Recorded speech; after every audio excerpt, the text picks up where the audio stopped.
அனைவருக்கும் வணக்கம். தாம்பரம் சச்சிதானந்த சபையில் இலவச அக்குபஞ்சர் முகாமில் கலந்துக்கிட்டாங்க. இப்போ சார் ஒரு சிட்டிங் எடுத்திருக்காங்க. எப்படி இருக்குன்றதை சார் ஃபீட்பேக் கொடுக்க போகிறாங்க. தேங்க்யூ. நான் மட்டும் இல்லை, என்னோட குழுவினருடனும் சேர்ந்து இந்த அக்குபஞ்சர் முகாமை நாங்கள் நடத்திட்டு வரோம். தேங்க்யூ. வணக்கம். நான் பாடி அம்பத்தூர்லேருந்து இங்கே வரேன். என் பேர் கோவிந்தன். நான் சுவாமிகிட்ட கிட்டத்தட்ட ஒரு 4 வருஷமாக வந்துட்டுருக்கிறேன்.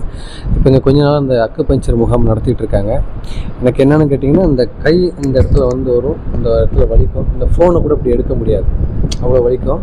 இப்போ இன்றைக்கி வீரலட்சுமி மேடம் மற்றும் இந்த குழுவினர்கள் எனக்கு இங்கே ட்ரீட்மெண்ட் கொடுத்தாங்க. இப்போ கொடுத்ததுக்கப்புறம் இந்த வலி எனக்கு எவ்வளவோ குறைஞ்சிருக்கு. ரொம்ப சிறப்பாக இருக்குது. மருத்துவம் நல்லாயிருக்கு. இவங்க ரொம்ப அக்கறையோடும் அன்போடும் பாசத்தோடையும் பார்த்துக்கிறாங்க. ரொம்ப நல்லாயிருக்கு மருத்துவம். நன்றி. குழுவினருக்கும் வீரலட்சுமி மேடமுக்கும் நன்றி.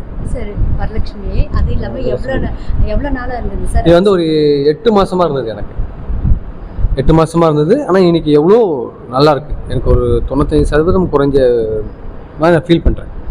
நான் 4 வருஷமாக வந்துட்டுருக்கிறேன். எனக்கு இங்கே வந்ததுக்கப்புறம், எனக்கு சாமிக்கிட்ட வந்ததுக்கப்புறம் எனக்கு எவ்வளோ விஷயங்கள் அடுத்தடுத்து எனக்கு மேலே மேலே கொண்டு போகிறதுக்கு எனக்கு நல்லாயிருக்கு. நான் எங்கே போனாலும் இங்கே போக சொல்வேன். யாருக்கு என்ன சொன்னாலும், நீங்கள் சாமிக்கிட்ட போங்க, இந்த இடத்துக்கு நீங்கள் போனீங்கன்னா கண்டிப்பாக அவர் உங்களுக்கு ஏதாவது ஒன்று செய்வாருங்கிறத நான் அடிக்கடி எல்லாத்தையுமே சொல்லுவேன். வெளியூரில் தான் வந்திருக்காங்க. திருக்கோயிலூர், விழுப்புரமெல்லாம் சொல்லி இங்கே சாமி பார்த்துட்டு போயிருக்காங்க. போனதுக்கப்புறம் அவங்க சொல்லுவாங்க, நான் வந்த பிரச்சனை எனக்கு நல்லா இருந்தது, சாமி இது செஞ்சாருன்றதை சொல்லுவாங்க. Okay, thank you. ஸோ என்னோட குழுவில் ஹீலர் காயத்ரி மேம் வந்திருக்காங்க. அது மட்டும் இல்லைங்க, ஹீலர் தண்டபாணி சார் அவங்க வந்திருக்காங்க. ஸோ இவங்கெல்லாம் சேர்ந்து நாங்கள் கூட்டாக சேர்ந்து தான் இந்த அக்குபஞ்சர் மருத்துவத்தை நாங்கள் நடத்திட்டுருக்கோங்க.